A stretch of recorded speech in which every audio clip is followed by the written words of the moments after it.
Welcome to the Skeptic Zone, the podcast from Australia for science and reason.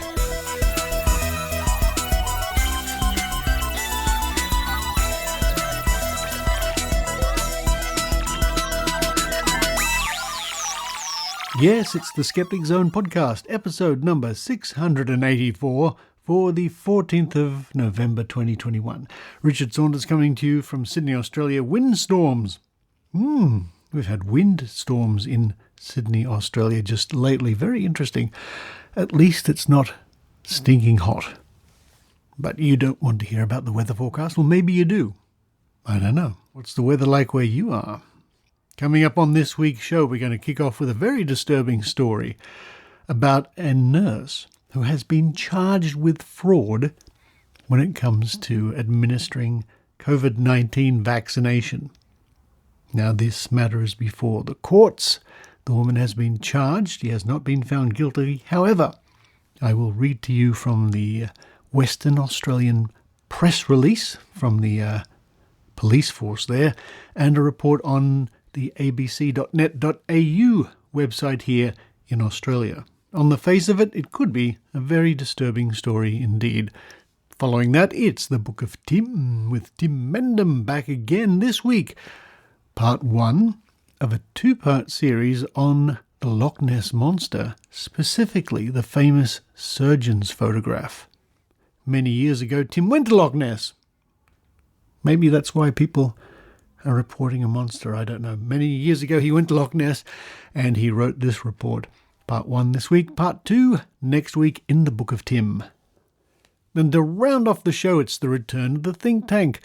This is when a group of skeptics get together, normally over a very nice Chinese dinner and a couple of beers or wine or something like that, and talk about skeptical issues of the day. Well, this time we did it on Zoom, like a lot of things are done on Zoom these days. And I hook up with the great Australian psychic prediction team, crew, gang, and we talk about skeptical news of the day. And just wait till you hear Susan Gerbeck talking about bizarre, wacky, crazy theories involving JFK. Now, let me remind you, or maybe inform you, that if you haven't heard the Logical Fallacies with Michelle Bickersma, which were featured all last year on the Skeptic Zone, you can do that at YouTube. Just visit tinyurl.com/logicalzone, and you'll see 2 videos there, each with many logical fallacies, and they're all time-coded, so you can click the one you're interested in. They only go for 2 or 3 or 4 minutes, and they're very entertaining. And I had a wonderful time last year with Michelle producing those, writing those, producing those, recording those, and putting them out on the show. So now, if you're interested, head to that URL and enjoy them all over again, or if you haven't heard them, there's much to learn there. And thank you again, Michelle, for all your hard work. But now it's time for me to run downstairs and dream of having lovely Japanese pancakes, maybe one day. But in reality, I'll have a normal pancake with, oh yes, Adrian Hill, Canadian maple syrup. While I do that, I hope you enjoy the Skeptic Zone.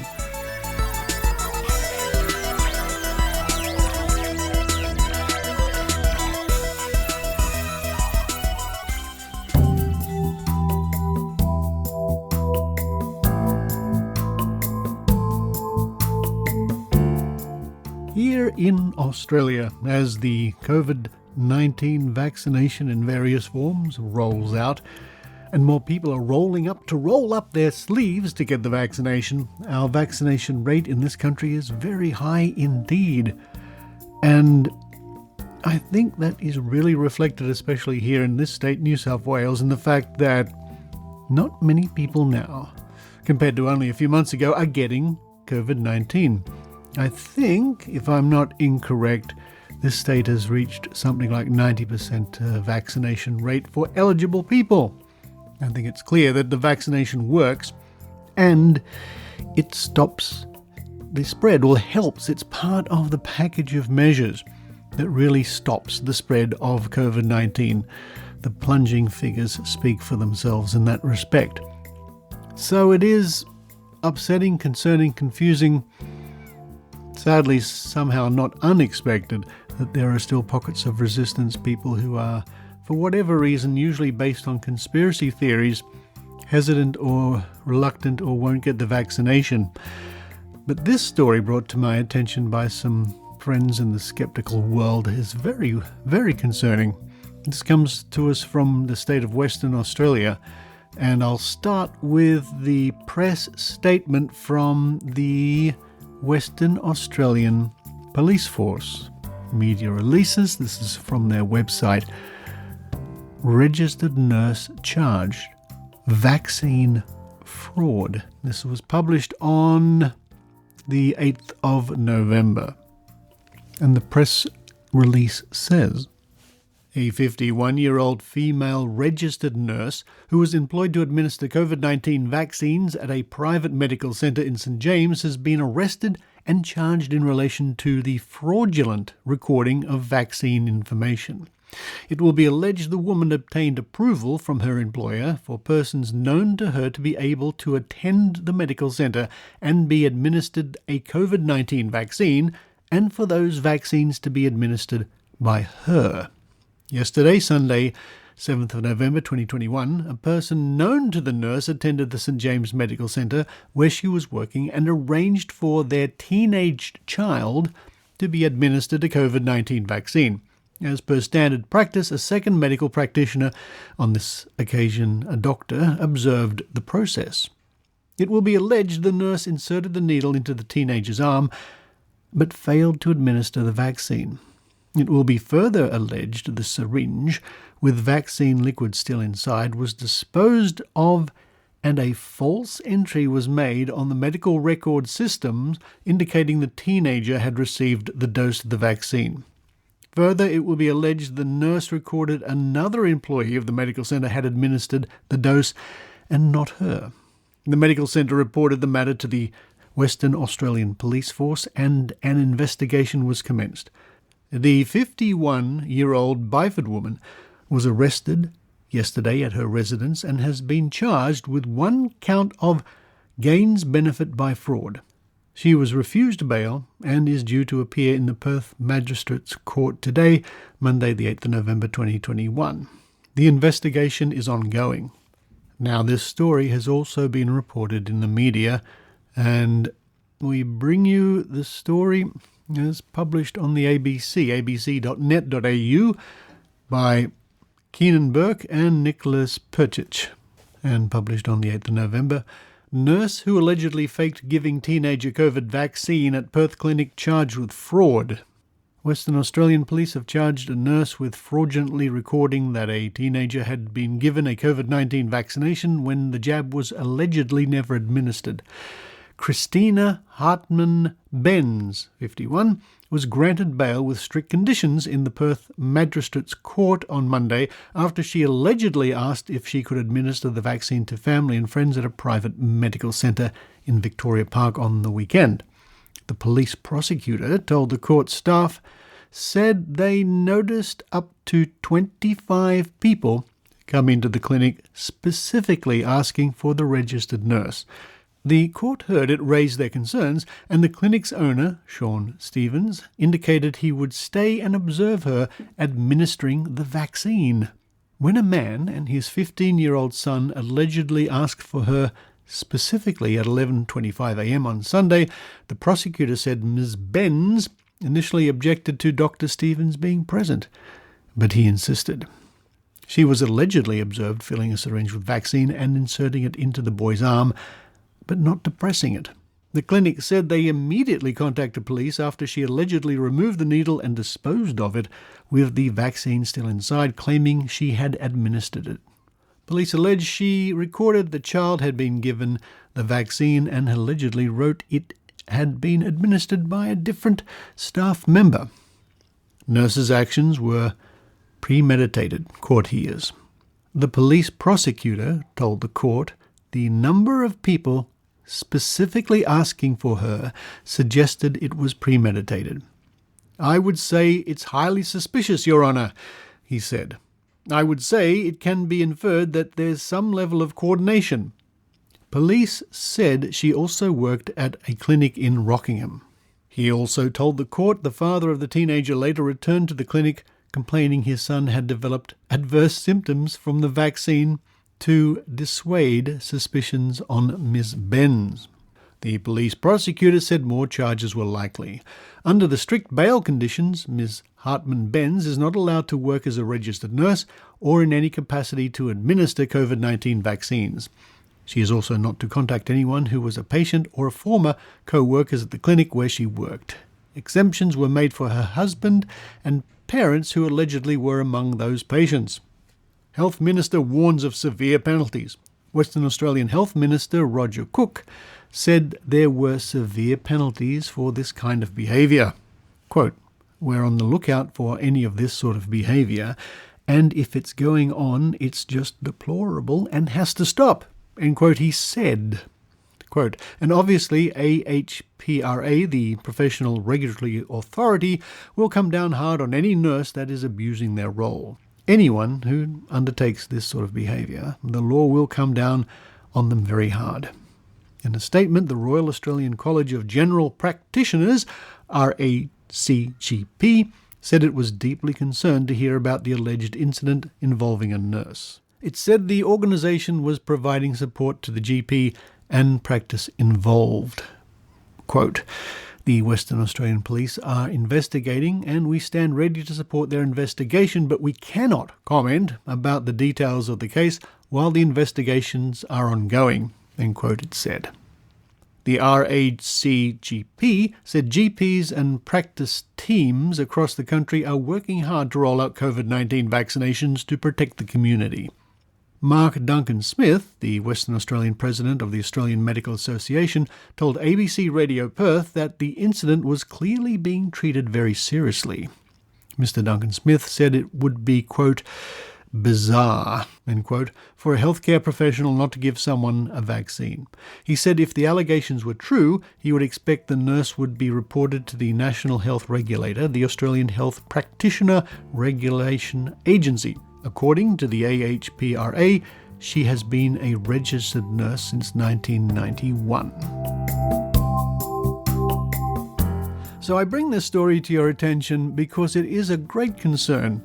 It is a very great concern. We know there are anti-vaxxers out there, and we know they're largely driven by conspiracy theories and QAnon and fake news, and I don't have to go on. But it is frightening to think that this goes so far as to somebody like a registered nurse who is potentially doing great damage. Allegedly, because it's all before the courts, and we still are under the innocent until proven guilty. But hypothetically, if a healthcare provider who has been charged with the responsibility of giving, in this case, the COVID-19 vaccination, is faking it somehow, people then end up with a certificate saying that they have been vaccinated when they haven't been and could potentially spread the deadly disease. Those anti-vaxxers and those conspiracy theorists have a lot to answer for. I will link to that press release and this story in this week's show notes.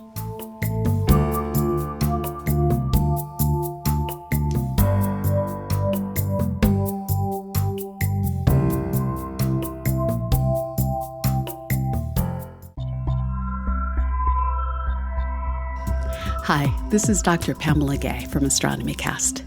Each week, Fraser Kane and I take our listeners on a fact-based journey through the cosmos. With our weekly podcast, we explain not just what we know, but how we know what we know about this universe that we share. Check us out at astronomycast.com and look for us in iTunes, Google Play, and wherever you download podcasts. See you online.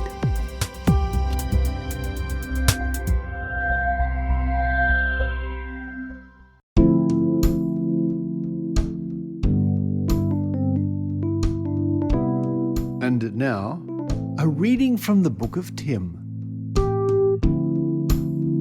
with Tim Mendham.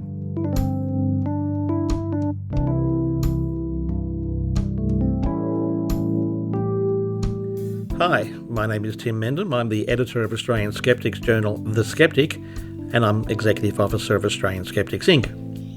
And today I'm reading from The Skeptic magazine, an article published in June 2012, but first published in 1994. Now you can download either issue, but let's say we'll draw the article from June 2012, which is volume 32, number 2 of The Skeptic. And this is about the Nessie mess. In other words, it's the true story of perhaps the most famous monster photo ever published. And it's the surgeon's photo, which shows the head and neck and part of the body of Loch Ness Monster.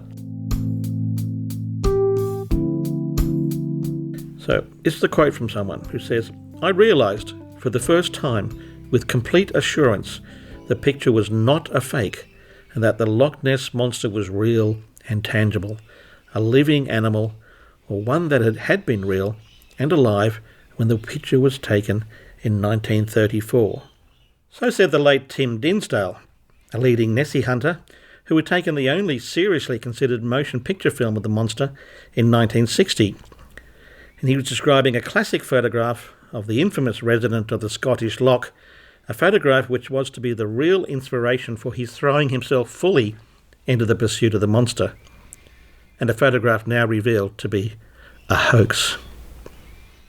The revelation of the hoax says more about the willingness of believers to force evidence to suit their own inclinations than it does about the existence of a large creature in the loch. The photo in question is the so-called surgeon's photograph, supposedly taken by, wait for it, Lieutenant Colonel Robert Kenneth Wilson, MA, MB, CHB Camp, FRCS, a gynaecologist who supposedly took the photo in early April 1934. If the good surgeon's qualifications listed seem superfluous to the story, they are. But that was how he was presented in Nicholas Witchell's book, The Loch Ness Story, for reasons which will become obvious. The story goes that Colonel Wilson, joint lessee of a wildfowl shoot close to neighbouring Inverness, was driving northwards past the loch early one morning with a friend. Stopping for a break, they noticed a commotion on the loch surface about 200 or 300 yards from the shore. The friend said, "My God, it's the monster!" And Wilson ran back to his car to retrieve a camera he had brought to take photos of birds.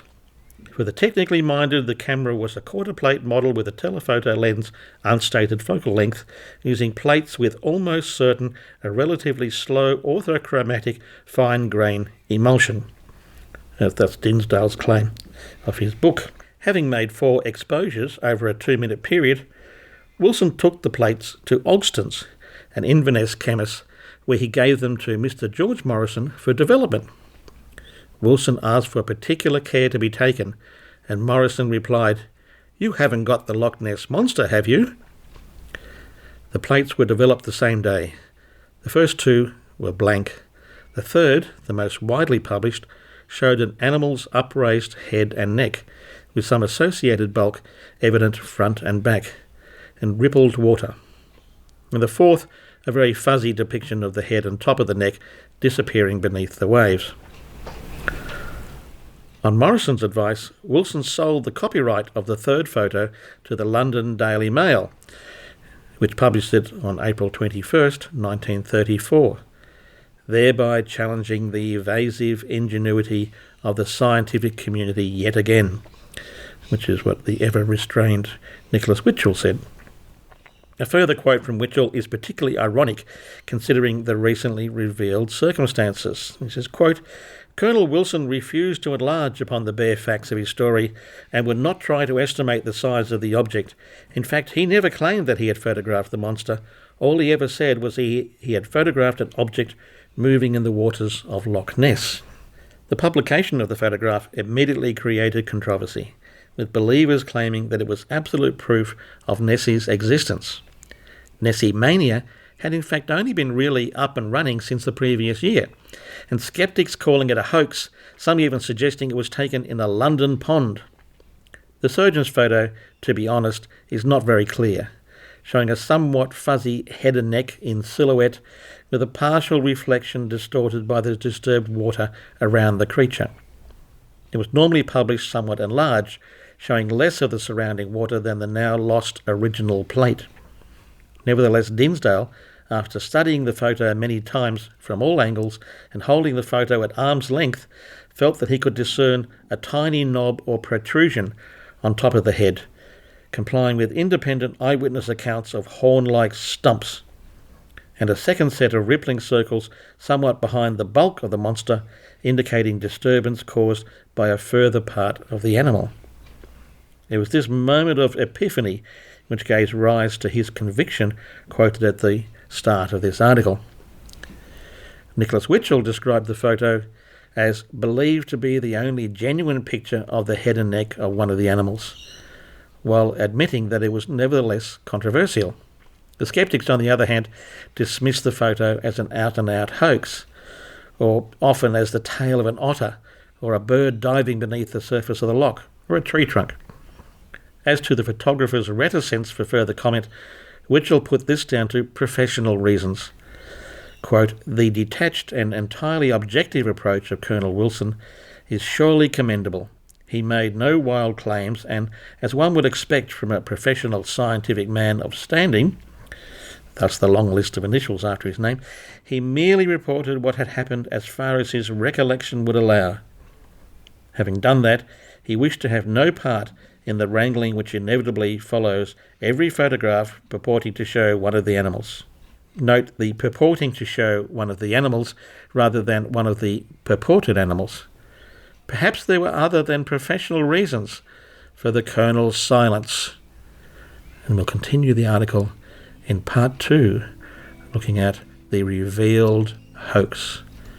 And that's the Nessie Mess, part 1, from The Skeptic, June 2012, volume 32, number 2.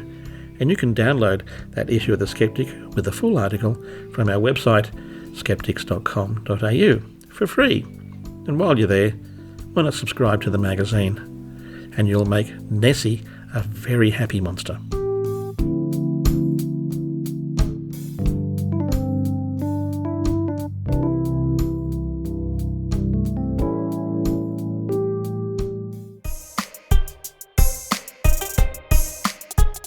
Hello, this is Maynard. Did you know that you can listen to the Skeptic Zone on YouTube? Yes, I know, sounds crazy, but it's true.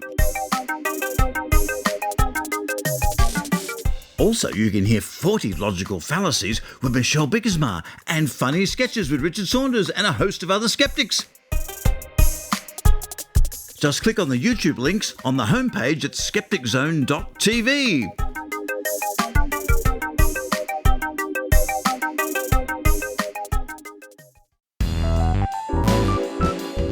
Join us now for Drinking Skeptically in the Think Tank. He plays football. He's an MVP. American he plays football, to be clear. pointy sports ball. Does he play on the He's Green Bay quarterback. Packers or something? Yes. How do I know these things? Folks, you wouldn't believe it, but we are actually talking about skeptical things. It's the return of the think tank. This is the international version of the think tank, and it's quite a bittersweet day for us all in the Great Australian Prediction Project. This is the last. Oh, they're all crying. This is the last one, and we did some back of the envelope calculations earlier, and just us meeting, which was roughly 7 people, give or take, every week for 72 weeks, roughly 2 hours. 2 weeks, at least 2 hours, comes to roughly 1,050 hours just in our time alone on this project. So that's quite something. Joining me in our virtual think tank today is the well-known skeptic, Rob Palmer. Hello, Rob. Hello there. Joining me from the TARDIS is Kelly Burke. Hello, Kelly. Hello. Oh, Kelly's one of the people who tried to apply to be the Tooth Fairy a few weeks ago, if you'll remember. We have Lou. I didn't know there was an application process. I wouldn't have put mine in. You can't be a tooth fairy. But You're already the thing is, well-known skeptic. you would have had to miss the Australia-New Zealand Convention, that's convention right. Yes. for it, so you wouldn't want to do it anyway. Wouldn't want to do that. Lou Hillman. Hello, Lou. Hi there. And thank you very much for all the hard work you've done with us all these weeks and weeks and weeks and weeks. We have Leonard Trimmel over there in sunny California. Hello. Hello, Richard. Nice to see you too. And Skeptic Zone fans might remember that you took me on a wonderful guided tour of the Chabot Space Center in Berkeley a few years back. And I look forward to doing that again.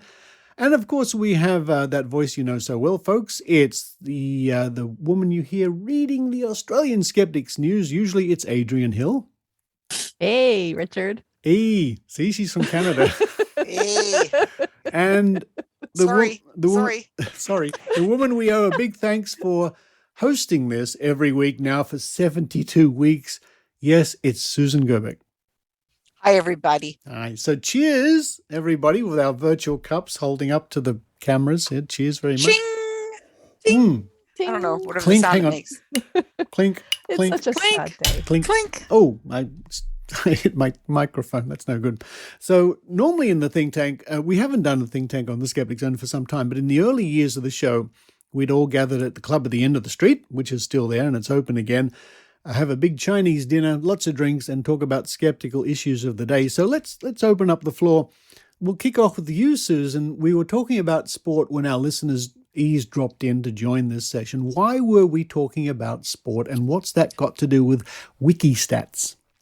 Well, we were talking about a football player, American football player, whose name is Aaron Rodgers, who plays for a American football team called Green Bay Packers, who is a man who said he was inoculated against COVID, and then he got COVID, and then it came out that he was inoculated with nothing, which was homeopathy. Uh-huh. And so what Kelly Burke had been talking about homeopathy, she can tell you in a minute what she was doing, which made me say, I have been curious about the word homeopathy, if possibly when it hit the media, did people go, what is homeopathy? And then they went and did a Google search or went directly to Wikipedia and looked to see if what was homeopathy. Mm-hmm. And it turns out, we looked just a few minutes ago, Wikipedia has these view stats where you can see, how many people viewed a page.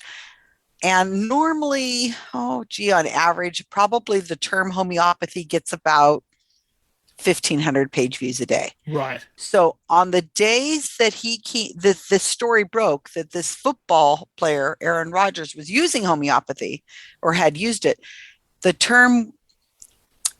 Wikipedia page homeopathy had a 4-day spike. Mm-hmm. One day was 3,300. The next day was 3,400. The next day was 3,700. And then the next day was 3,300. And then the following days was about 2,500.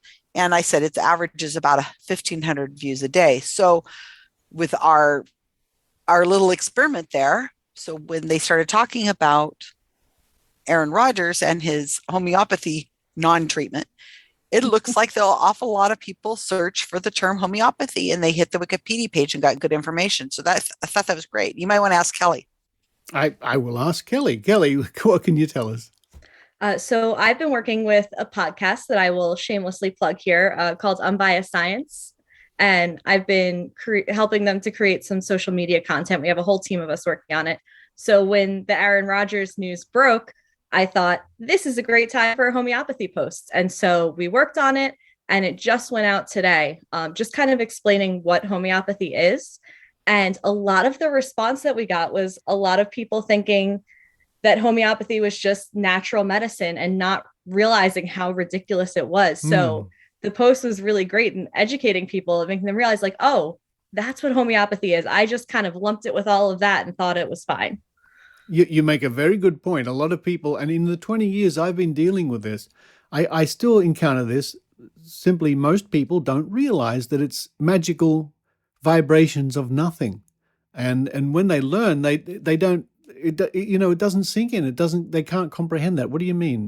They think it's minute, like, a couple of molecules or whatever, if they even think that far.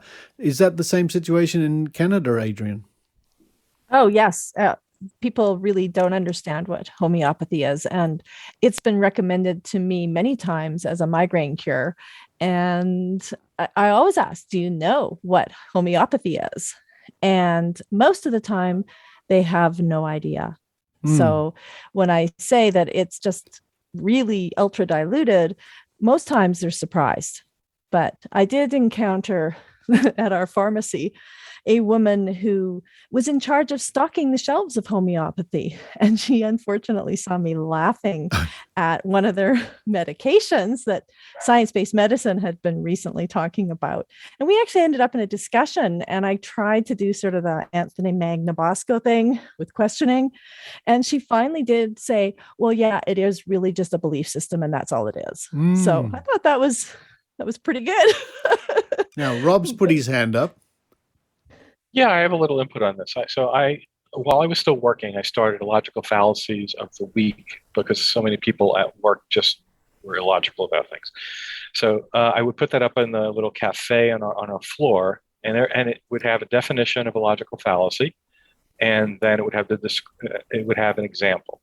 So for the one for anecdotal evidence, I actually used something like, oh, my mother uses homeopathy, and she tells me she feels better, so I know it works. And I got the most pushback on that I had on practically any other logical fallacy post. Because what's wrong with homeopathy?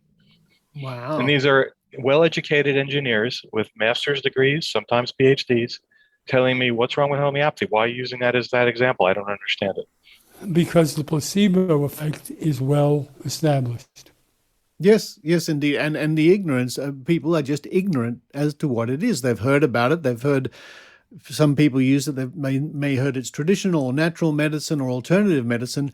But the key and the one that we keep trying to bring home to people is that there is nothing in it. There is no such thing. Is there such a thing as homeopathy? Sometimes I ask. Is there such a thing? If you have a true homeopathic product, it's not. You see what I mean? It's bigger in Europe than it is in America. Yeah. I mean, I could probably go through 1,000 Americans off the street and they would have no clue what homeopathy is. If I asked them, they would say, no, what is it? No, they've never heard of it, or they'd give a definition that would be kind of like, is it natural? Is it? I don't think it's big, but when I was touring in Europe, and especially Germany, everybody knows what homeopathy is over there because it's been funded by a lot of the your insurance and things. And here it's just kind of like, what? We got enough nonsense in America. My goodness, let's just say it straight up. We don't have room for another one. I mean, same in the UK, right? I talked to Michael Marshall about his fights over there to try to get it defunded in the national government. Adrian, if you would ask the woman that you talked to there, and she said it was a belief system, ask her whether it works on animals. I've actually talked to some people in my circle of friends who do think it works on animals. But the animals don't have, as far as we know, a belief system that includes the fact that, or the belief that homeopathy is real. But it does work on animals. But their owners believe it. The owners believe it. That's a very good point. And the same is for babies. It works on animals and babies in so much as the people giving it have the perception it works on babies and animals, and that's a fascinating rabbit hole. Now, Susan, you've shared this page with us, the statistics you were reading about, where we can all see the blip, the uptick in people searching for homeopathy on Wikipedia. I've not seen this before. This is a publicly available tool, and it's at pageviews.toolforge.org. It's fascinating. We use it all the time now. The GSOW project has its own data collection device, which we call Stat Badger, that was written by data skeptic Kyle Polish. And that tracks the pages that we input that are, I think we're a little over 1,900 pages now.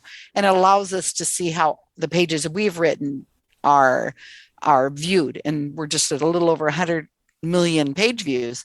But this is for anything. And you can compare stats. You have to copy and paste the Wikipedia page name correctly. I mean, Right. and we're talking about you could start typing it and it autocorrects if it's sometimes, but you have to have the capitals right and everything like that. So you can compare, like you can compare psychics with each other. I do that all the time. And you can do, just any combination you can possibly think of Wikipedia pages.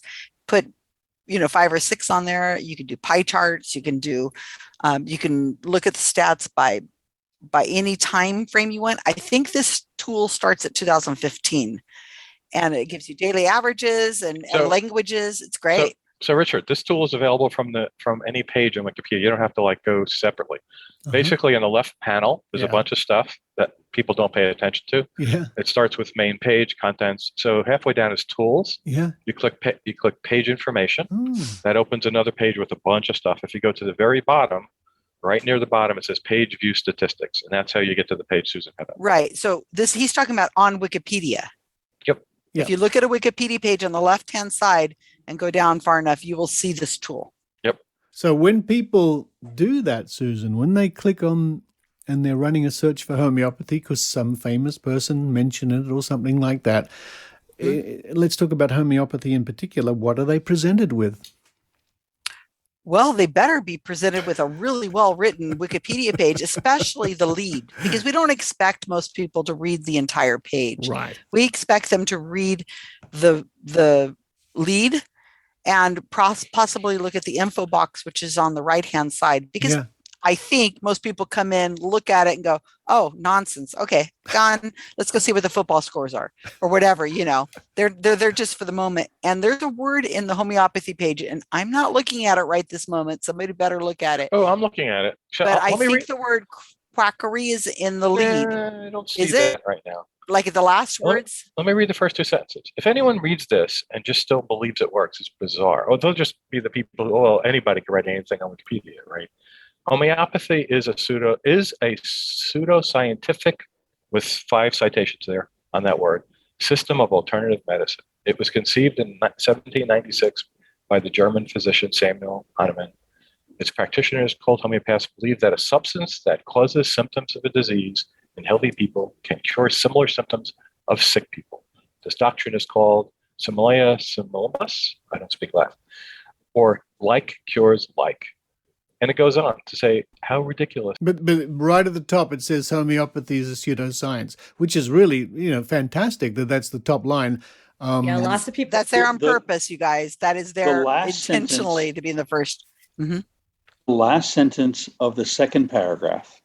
The fundamental implausibility of homeopathy, as well as a lack of demonstrable effectiveness, has led to it being characterized within the scientific and medical communities as quackery and fraud. That I knew the word was in there because that is a long fought battle to get the word quackery in there. Now, pseudoscience, okay, we got that in there, but quackery was just a battle. Now, this wasn't a GSOW battle. This is a normal Wikipedia editor battle to get that in there. GSOW is a very little blip in the world of Wikipedia editors. And this happened a long time ago, but I can remember this going back and forth with these long discussions. We can't put quackery in here. Yes, we can. No, you can't label something as a quack. No, you can. So it was incredible, but to see it still there after all these years is a testament to the massive amount of work that Wikipedia editors do and they fight for. I'm constantly witnesses to this, Susan, because I have that page on my watch list amongst many others. So anytime someone makes a change to it, I get an email and it says, okay, you can check out what the change was. And all the time, somebody's trying to take the word pseudoscience out. They're trying to take the word quackery out. And almost instantaneously, someone says, no, it stays. Yep. Yeah, a lot of people got really mad that I used the word pseudoscience in that post that we put up today. Good for you. This tool is fascinating. As we've been chatting just randomly, I thought, what else could I look for? And I've put in James Randi, our friend James Randi, who we all miss. And I see a big blip in the middle of last month, which was, of course, about a year after Randy died. A year after? Yeah. And that had nearly 2,000 views on around that day. And that's fascinating. What an interesting tool that is. Now, Rob, you were telling me a bit earlier, and I haven't seen it yet, although I noticed it's on Netflix in this country, a show called Inside Job. Yes, it's called The Inside Job. What's that all about? So, yes, I sat down to continue binge watching a Netflix series on the night of October 22nd. And Netflix, as it does, popped up a trailer for something else, and it was a brand new show. And I didn't know at the time, but it had just dropped then, sometime that day. And I went to my Facebook page after I looked at the trailer, and I said, "Oh, this is fantastic! I have to put this on my Skeptic page." And I wrote, "I just found this brand new series released today on Netflix, set in a universe where every single conspiracy theory you've ever heard is true." And I put the link, and I said, "Okay, like, what do you think about this?" And several hours later, when I went to look at it, a lot of people, "This is fantastic. I just laughed for 3 hours. I'm binge watching the entire thing." And one of the commenters was Russ Dobler from AIPT Comics. He's the editor for the Skeptic and Science section, and he asked me to write a review. So I did. So within a few days, I wrote that review, and he actually put it on the website. And it's a hysterical series. If you're a skeptic and you like to poke fun at this kind of a subject, basically it's set in a world that's sort of like I'll say Men in Black, where, in that universe, yes, aliens are on Earth, and the government of the US is keeping that under wraps. And you get inside the whole agency, which is the Men in Black, that's keeping that secret. This goes beyond that. Every conspiracy. There's an Atlantis in the middle of the Atlantic Ocean. We did not go to the moon, but we lied that we didn't go to the moon because there's a secret base there that they don't want anybody to know about. Buzz Aldrin is still there, and the guy who plays Buzz Aldrin is an actor. Wait, human cloning. Buzz Aldrin is still on the moon, and there's an actor playing the part of Buzz Aldrin on Earth. That's correct, because they had to fake that they came back. I see. He just stayed in the base. Yeah, and so they talked about when he punched the guy out. That was great that the actor got to do that. and there are reptilians. The Earth is hollow. One of the main characters is a giant walking mushroom from Middle Earth. It's amazing. Sounds like a fun the Flat show. Earth conspiracy was just put out to confuse people. The JFK assassin works there. His name is Grassy Knoll somebody or other. He works in the Division of Assassinations. And he was going to quit, but to make him feel better, in one of the episodes, they let go of all the JFK clones they have so that he could have some target practice. It's like, it just goes on and on and on. What Rob is forgetting to mention is that what he was binge watching right before this was the Real Housewives of New Jersey. I see. You caught me, Susan. I didn't like Inside Job, so more power to you all who want to enjoy it. I just don't like characters like the main characters they have. They're just So you watched one episode, right? Or not even You know what I also don't like is when people tell me you have to watch a bunch of episodes to like it. I've seen series talking about catch me on the first episode, or it's a deal breaker. I'm not going to waste my time watching a bunch of episodes so that I might like it later. No. I did that. I with didn't Game like of the Thrones. character. One episode I stopped. Awful. But this will never last. Well, I know for a fact, Susan, you must be a member of the Illuminati, because you and your evil cabal, right? Yes. You're manipulating Wikipedia to give out false information to the sheeple, aren't you? Oh gosh, man, you should see my checks from big skeptic. Richard, pharma it's not just a cabal; it's a secret cabal. Secret. And we capitalize the S in secret and the C in cabal. Oh, and back to Inside Job for just for a moment. One of the things they show you are actual sheeple. They're sheeps with people's heads that they're developing. Okay, well, since this QAnon thing came out and this world we've lived in the last 5 years, I never ever believed that we were this badly off. I really had a lot of humanity thinking that maybe there's just a few fringe people and they're reachable. And I tell you what, I'm starting to really feel like we've lost this battle so bad that it's going to be all we can do to hold our breath to get.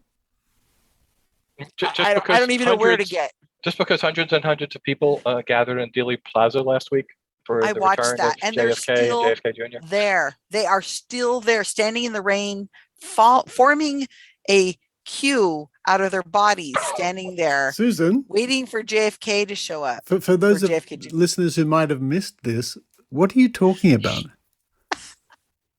Oh my gosh! On was it last Wednesday?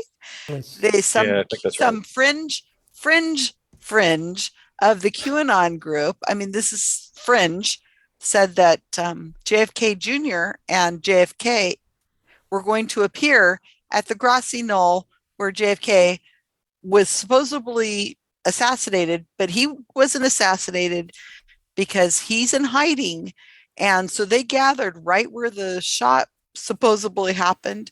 And though that JFK would be about 104, they decided that he was going to come back because he's actually been president for a while, because Trump was, he's like, Trump is the son of Patton, I think.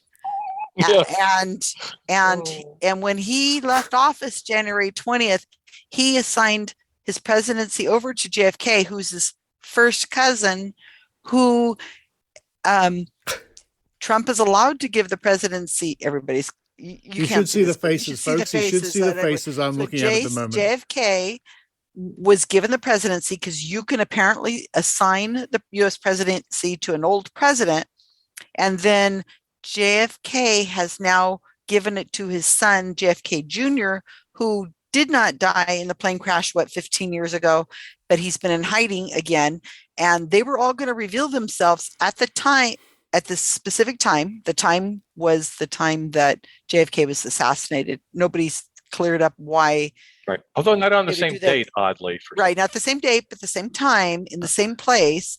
And they're going to come back. And there was people with shirts and banners that said Trump 2024 with JFK Jr., Kennedy as vice president. Yeah. You can buy those on eBay. I looked just the other day. It's still there. It's $30 for a Trump JFK I'm Jr. sorry, I asked the question now. This is the point is I'm feeling, okay, I'm a very optimistic person, and I usually see the good in people. I'm really thinking that all these years of the work I've been doing and all of us have been doing together, we are screwed. I just kind of think that there's this. You don't know. Yeah, I know. It's hard to know I'm having one of those crises of. I hate to use the word faith, but the crisis of. I'm just really not doing well, you guys. Susan, just think about how much worse it would be if we hadn't been pushing. And that's back all what this nice time. people like you say. Yeah.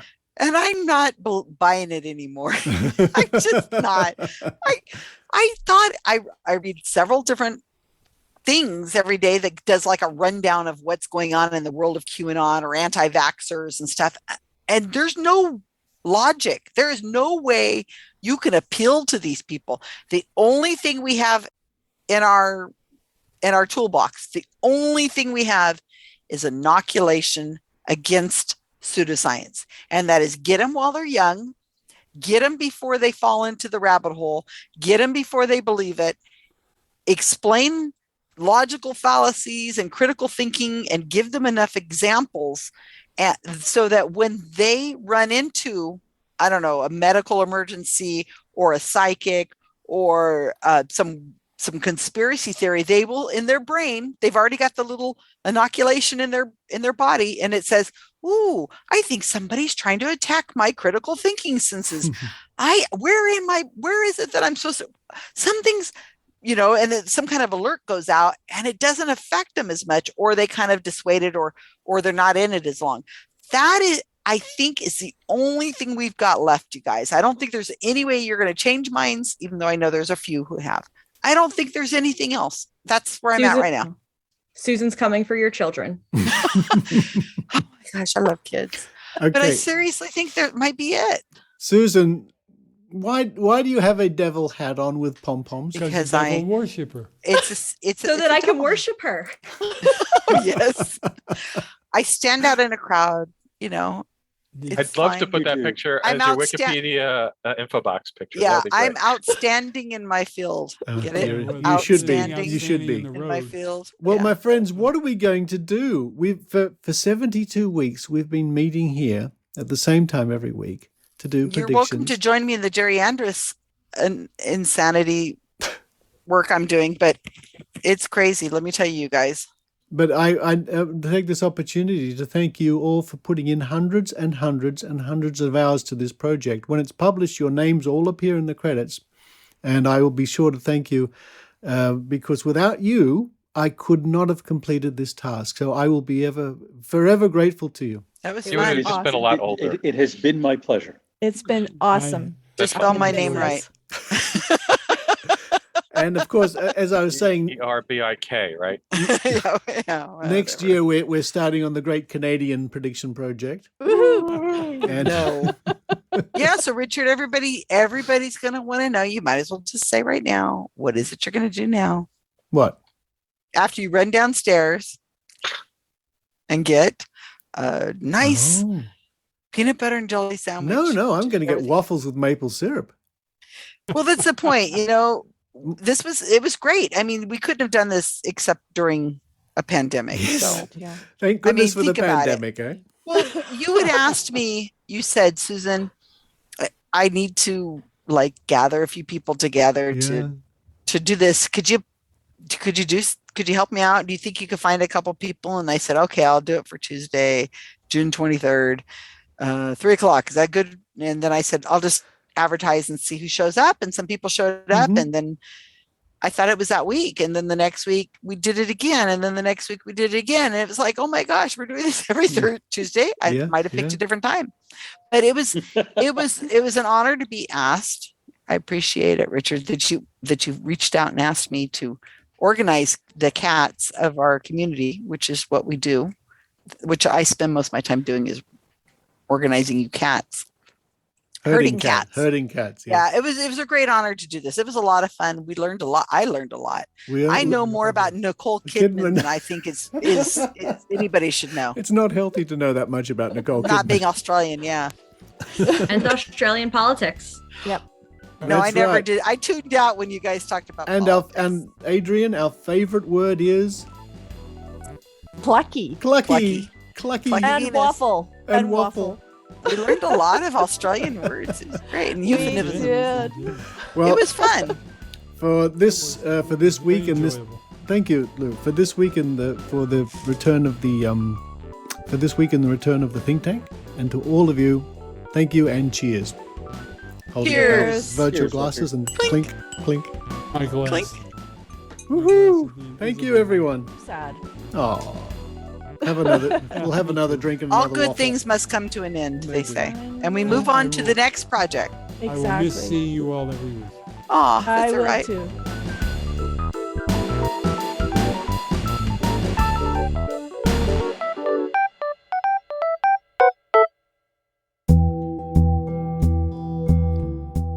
Now here's a message from our friends at Canberra Skeptics. Canberra Skeptics proudly presents Resourcing Resilience, a proposed Australian universal scheme for national and community services. Now this talk will be on Monday the 22nd of November from 6 p.m. to 7 p.m. and the speaker is Professor John Blaxland. And, well, like many things these days, it's over Zoom, so you can enjoy this from all over the world. The Australian Defence Force has been in demand to support communities during the bushfires and the COVID-19 pandemic, but it is only a boutique force and now finds itself stretched. Meanwhile, other entities normally charged with the responsibility for responding to domestic emergencies, the state-based police, fire, health and emergency services, are taxed and stretched with little spare capacity. This does sound like an interesting talk, and you can find out more by visiting CanberraSkeptics.org or looking them up on Facebook at Canberra Skeptics. And also, coming up, Canberra Skeptics proudly presents a conversation with Jay Novella. And this will be on Sunday the 12th of December 2021 from noon till 1 p.m. And you can register via Zoom again. It says here the final lecture for 2021, Canberra Skeptics will be interviewing Jay Novella about his life as a skeptic and how the skeptical movement has affected him and what his hopes are for the skeptical future. Jay Novella is the co-host of the top-rated podcast The Skeptic's Guide to the Universe. And also, a little-known fact, Jay Novella is also a starship captain. If you've heard Solar Flare, you'll know what I mean.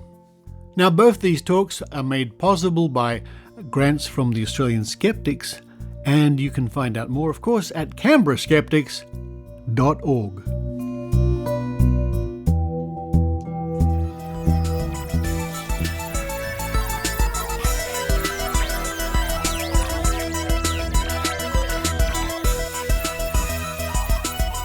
Thank you for listening to the Skeptic Zone. Now you can imagine that we are run off our feet. In fact, I need more feet to be run off feet. Because the Australian and New Zealand Skeptics Convention is next weekend. And wow, there's lots of T's to cross and I's to dot, and bridges to cross, and whatever else it is. We've got speakers from all over the world, and you can imagine, like any convention, there's a lot to do, especially in the last week. I'm looking forward to this very much. I'm giving at least one talk about the Great Australian Psychic Prediction Project. And of course we have wonderful speakers like Professor Richard Wiseman and Susie Wilds, a bevy, a smattering, what do you call a group of skeptics? I'll have to think about that. Tickets on sale now, only $40 Australian dollars. And just before I click the stop record button, as always, thank you to my wonderful Patreon patrons and PayPal supporters. It's because of you, everybody else gets to hear the show. And if you've never sponsored a skeptical podcast before, well, there's always a first time. But for this week, this is Richard Saunders signing off from Sydney, Australia. You've been listening to the Skeptic Zone podcast. Please visit our website at www.skepticzone.tv for show notes, contacts, and to access the back catalogue of episodes going back to 2008. You can follow the Skeptic Zone podcast on Twitter at Skeptic Zone, visit our Facebook page, or leave a review on iTunes. You can also support the Skeptic Zone via Patreon or PayPal. The Skeptic Zone podcast is an independent production. The views and opinions expressed on the Skeptic Zone are not necessarily those of Australian skeptics or any other skeptical organisation.